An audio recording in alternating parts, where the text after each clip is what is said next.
All right, in our last AI Fundamental, we were looking at the big picture. Today, we're going microscopic. We're going to break down the single most important structure in all of modern AI, the neural network, and find out what it's really made of from the ground up. So, when you hear that term, neural network, what pops into your head? Some kind of glowing sci fi brain? A crazy complex web of data? It sounds incredibly complicated, right? But what if I told you it all boils down to some very simple repeating parts? That's our big question for today. What is a neural network really made of? And the answer starts right here, with the single most fundamental piece of the whole puzzle, the artificial neuron. Seriously, think of it as the individual Lego brick we're going to use to construct our entire AI model. Now, this artificial neuron is inspired by the ones in our own brains, but in reality, it's way, way simpler. At its heart, it's basically just a tiny calculator. It takes in some numbers, does one simple calculation, and then passes on the result. But what exactly is that calculation? Well, probably the best way to get your head around it is to imagine you're at the grocery store checkout. The neuron's first job is a lot like calculating your total bill. Okay, so sticking with our grocery analogy, the neuron first gets its inputs. Those are our shopping items. Each item has a weight, which you can just think of as its price. And here's the key. These weights are the only things the network can actually learn by adjusting them. Then we add a fixed number, kind of like a service fee, which is called the intercept. Sum it all up, and you get what's called the linear combination. For example, if we use some sample inputs and weights from our source material, we could get a number just like this, negative 543.0. This is the raw result of the neuron's first calculation. But we're not done yet. The neuron now has to decide what to do with this number. And that decision-making step, that's handled by our next key component, the activation function. This is where the neuron moves from just crunching numbers to actually, well, activating. The activation function takes that calculated number, our negative 543, and applies one final rule to it. This rule transforms the raw sum into the neuron's final output signal, deciding if it fires and how strongly. This simple step is the secret sauce. It's what allows a network of neurons to model complex, messy, non-linear relationships in the real world. It's the source of its power.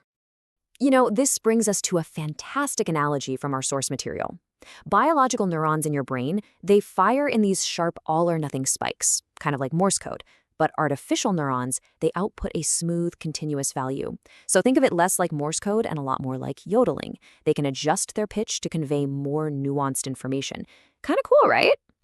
Okay, so we have our yodeling neuron. But a single neuron can't accomplish very much on its own. The real magic happens when we connect thousands or even billions of them together to form a network. And this, right here, is the core idea of deep learning. A single neuron is a simple classifier, but it's just too simple for most real-world problems. The magic happens when these simple units work together in vast, interconnected layers, where the output of one layer becomes the input for the next. Typically, information flows in one direction.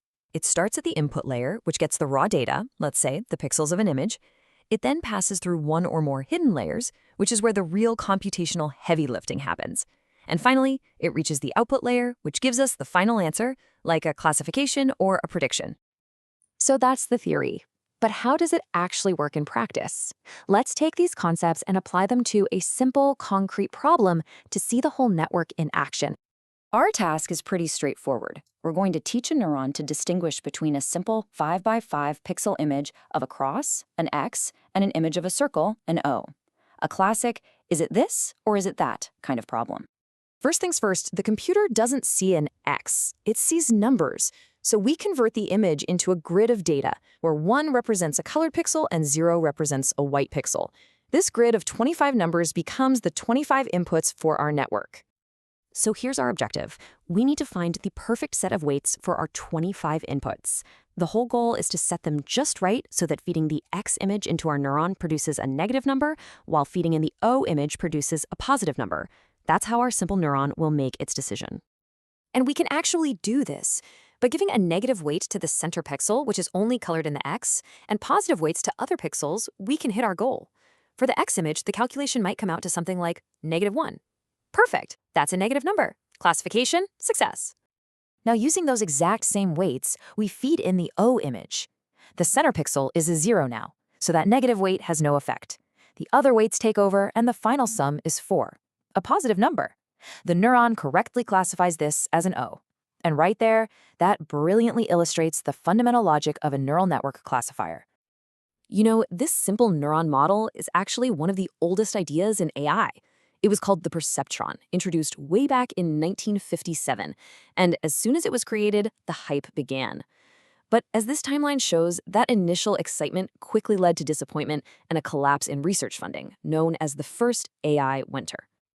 And you don't have to take my word for how big the hype was. In 1958, the New York Times was predicting that this simple perceptron would soon be conscious of its existence. It's a classic example of AI hyperbole that sounds, well, a little familiar even today, doesn't it? Which brings us to our final thoughts. We've seen the simple building blocks of neural networks, but we've also seen the historical cycle of hype and disillusionment. So the question I want to leave you with is this.